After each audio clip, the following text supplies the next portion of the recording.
అందరికీ నమస్తే, నేను మీ భార్గవి. వెల్కమ్ బ్యాక్ టు అమ్మ చేతి వెంట.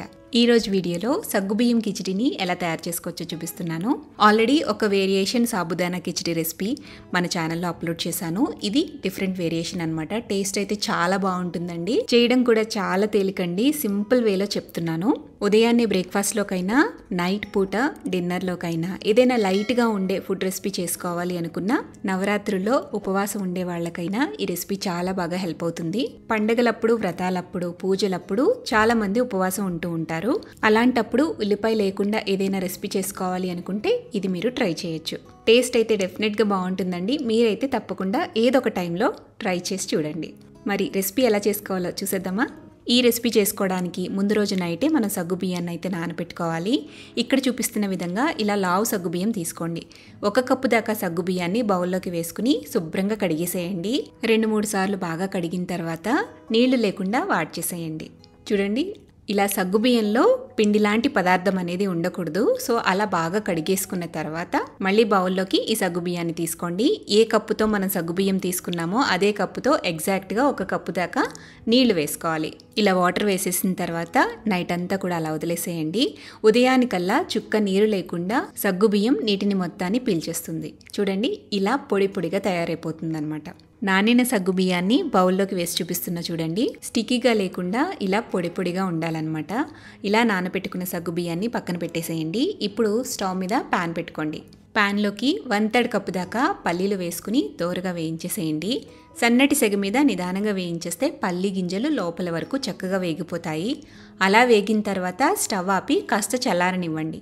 చల్లారిన తర్వాత ఈ పల్లీలకు ఉండే పొట్టు ఈజీగా విడిపోతుంది. పొట్టు తీసేసిన పల్లీల్ని మిక్సీ జార్లోకి వేసుకోవాలి. ఈ పల్లీల్ని పల్స్ మోడ్లో కాస్త క్రష్ చేసుకున్నట్టుగా గ్రైండ్ చేయండి.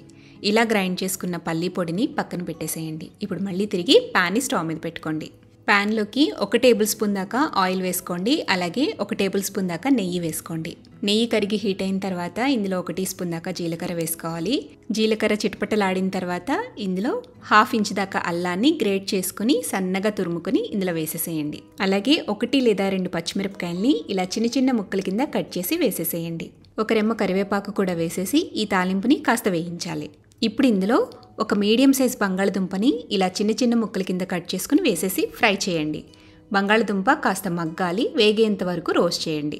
ఇలా బంగాళదుంప మగ్గిపోయిన తర్వాత ఇందులోకి 1 కప్పు దాకా సన్నగా స్లైసెస్ కింద కట్ చేసుకున్న టమాటా ముక్కలు వేసుకోవాలి.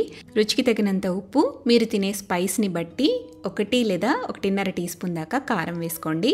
ఇప్పుడు అంతా కలిపేసేసి టమాటా ముక్కలు మెత్తగా మగ్గేంత వరకు మూత పెట్టుకుంటూ మగ్గించండి. టమాటాలు సాఫ్ట్గా మగ్గిపోయిన తర్వాత ఇందులోకి మనం నానబెట్టుకున్న సగ్గుబియ్యం మొత్తాన్ని వేసేసేయాలి. అలాగే గ్రైండ్ చేసుకున్న పల్లీ పొడి కూడా వేసేసేయండి. అంతా కలిసే విధంగా బాగా మిక్స్ చేసేసుకోండి. ఇప్పుడు మూత పెట్టుకుంటూ మధ్య మధ్యలో కదుపుకుంటూ ఈ సగ్గుబియ్యం కాస్త ట్రాన్స్పరెంట్గా అయ్యేంత వరకు కుక్ చేసుకోవాలి.